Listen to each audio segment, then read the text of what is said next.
ஃபின்லாண்டோட president ஓகேவா? Alexander stubs.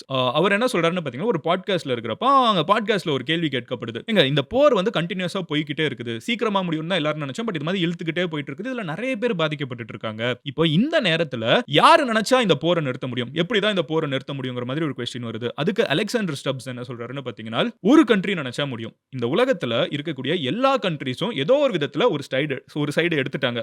Major countries. For example Russia யார் பக்கம் இருக்காங்க? ஈரான் பக்கம் இருக்காங்க. எல்லாருக்குமே தெரியும். சைனா யார் பக்கம் இருக்காங்க? ஈரான் பக்கம் இருக்காங்க. ஹெல்ப் பண்ணாங்களா இல்லையான்னு எனக்கு தெரியல. ஆனா அவங்க ஈரான் பக்கம் தான் இருக்காங்க. ஏன்னா அமெரிக்காவ அவங்களுக்கு பிடிக்காது. அதே மாதிரி இந்த யூரோப்ல இருக்கக்கூடிய பெரிய பெரிய கண்ட்ரீஸ்லாம் யார் பக்கம் இருக்காங்க? அமெரிக்காவுக்கு ஹெல்ப் பண்ண மாட்டோம்ட்டாங்க. ஆனா அமெரிக்கா பக்கம் தான் இருக்காங்க.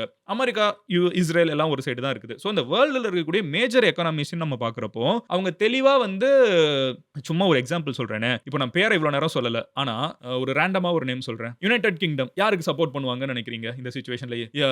ஈரானா இல்ல அமெரிக்காவானா யாருக்கு சப்போர்ட் பண்ண போறாங்க? 1000 பிரச்சனை அவங்களுக்குள்ள இருந்தாலும் அமெரிக்கா கூட தான் நிப்பாங்கங்கிறது எல்லாருக்கும் தெரிஞ்ச விஷயம். அதே மாதிரி நார்த் கொரியா யாருக்கு சப்போர்ட் பண்ண போறாங்க? நம்ம கிம் அவர் யாருக்கு சப்போர்ட் பண்ண போறாரு? ஈரானுக்கு தான் சப்போர்ட் பண்ண போறாரு. இது பெருசா நம்ம யோசிக்கிறது. எல்லாருக்குமே ஒரு வெஸ்டட் இன்ட்ரெஸ்ட் இருக்குது. இல்ல இங்க தான் சப்போர்ட் பண்ணுவாங்கன்னு தெரியும். இங்க தான் சப்போர்ட் பண்ணிட்டும் இருக்காங்க. ஆனா இந்தியா அப்படினா நமக்கு லைட்டா ஜர்க் ஆகும்ல. அந்த பின்லாந்து பிரசிடென்ட்டும் அதான் சொல்றாரு. நியாயமான ஈக்வி டிஸ்டன்ட் நியூட்ரலிட்டி. அதாவது ஒருத்தங்களுக்கு பாரபட்சம் பார்த்துட்டு இன்னொருத்தங்க கிட்ட பாரபட்சம் பார்க்காம இல்ல ஒரு சைடு மனசுக்குள்ள ஒண்ணு வச்சுக்கிட்டு இன்னொருத்தங்க கிட்ட ஃப்ரெண்டா அந்த மாதிரிலாம் எதுவுமே இல்லாம ப்ராப்பர் நியூட்ரலிட்டிய வந்து ஈக்வி டிஸ்டன்ட் நியூட்ரலிட்டிய மெயின்டெய்ன் பண்றது இந்தியா மட்டும் தான். அப்போ இந்தியா நினைச்சாங்கனால் இந்தியாவோட எக்ஸ்டர்னல் அஃபேர்ஸ் மினிஸ்டர் ஜெய்சங்கர் அவர் பேரே சொல்றாரு. ஜெய்சங்கர் வந்து ஒரு சீஸ் ஃபயருக்கு கேட்டிருக்காங்க கொஞ்ச நாள் முன்னாடி கூட. அப்ப இந்தியா வந்து ஆக்டிவா ஒரு விஷயத்தை இந்த போரை நிறுத்துறதுக்கு ஸ்டெப்ஸ் எடுத்தாங்கனால் ரெண்டு சைடுமே கேட்பாங்க.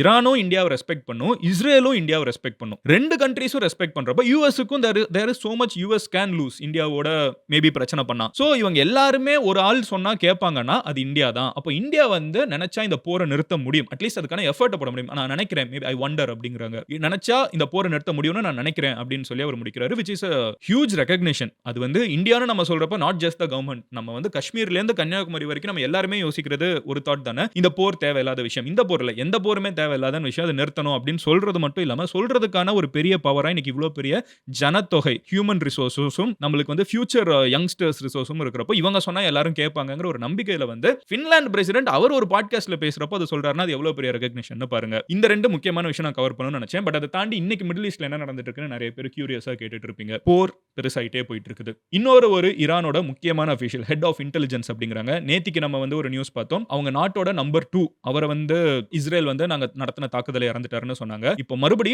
அந்த நாட்டோட மொத்த இன்டெலிஜென்ஸோட ஹெட் அவங்களையுமே வந்து இஸ்ரேல் வந்து இப்போ தாக்குதலுக்கு உள்ளாக்கி இருக்காங்க. அவரும் இறந்துட்டாரு. இஸ்ரேல் என்ன சொல்லியிருக்காங்கன்னா நாங்க இன்னும் 2-3 வீக்ஸ்க்கு இந்த தாக்குதல்களை கண்டினியூ பண்ணுவோம். அவங்களோட ஓபன் டிக்ளரேஷன் என்னவா இருக்குன்னா அவங்க நாட்டுல ஒரு உள்நாட்டு புரட்சி வரணும். அதாவது கவர்மெண்ட்ட வந்து டாப்பிள் பண்ணிட்டு இப்போ இருக்கக்கூடிய ஆட்சியை வந்து தூக்கி போட்டுட்டு மக்கள் வந்து ஒரு புரட்சி பண்ணி அவங்க வந்து புதுசா ஒரு எலக்ட்ரல் கவர்மெண்ட் நடக்கணும். நம்ம ஊர்ல டெமோக்ரஸி இருக்கிற மாதிரி கம்ப்ளீட்டா அது ஒரு டெமோக்ரஸியா மாறுற வரைக்கும் மக்கள் அவங்களோட தலைவர்களை செலக்ட் பண்ணும். அது வரைக்கும் அந்த முக்கியமான பதவிகள்ல தலைமை பதவியில யாரு உட்கார்ந்தாலும் அவங்கள நாங்க தகர்த்திட்டே இருப்போம். ஒவ்வொருத்தங்களே நாங்க முடிச்சிட்டே இருப்போம். அப்ப ஈவென்ச்சுவலி அங்க இருக்கிற மக்கள் வந்து ஆட்சிக்கு வருவாங்க. இல்ல இதுக்கு மேல இந்த பவரை வச்சுக்க வேணாம். என்னானாலும் யாரு வந்தாலும் இந்த தாக்குதல் நடக்கும்னு சொல்லிட்டு இந்த கவர்மெண்ட் வந்து அவங்களே அதை விட்டு போயிடுவாங்க.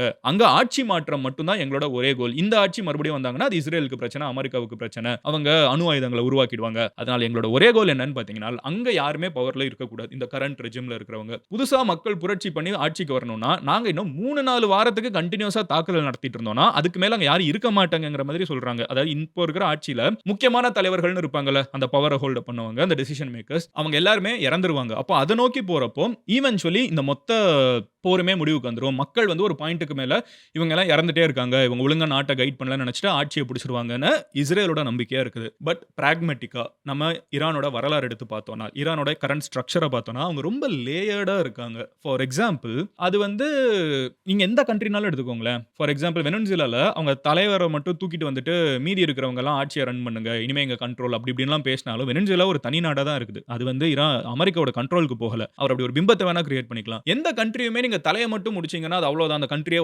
அப்படிலாம் கிடையாது. இது என்ன ஆஃபீஸா ஒரு ஸ்டார்ட் அப்பா அப்படி கூட கிடையாது. ஸ்டார்ட் அப்ல கூட அப்படிலாம் நடக்காது. யாரா இருந்தாலும் லேயரா தான் இருப்பாங்க. அது மறுபடியும் வந்து யாராவது ஒருத்தங்க வந்துகிட்டே இருப்பாங்க. இது வந்து நான் பார்க்குற வரைக்கும் இது ஒரு எண்ட்லெஸ்ஸா இது மாதிரி போய்கிட்டே இருக்கும்னு தான் தோணுது. வீடியோ என்ன சடனா நின்றுச்சுன்னு யோசிக்காதீங்க.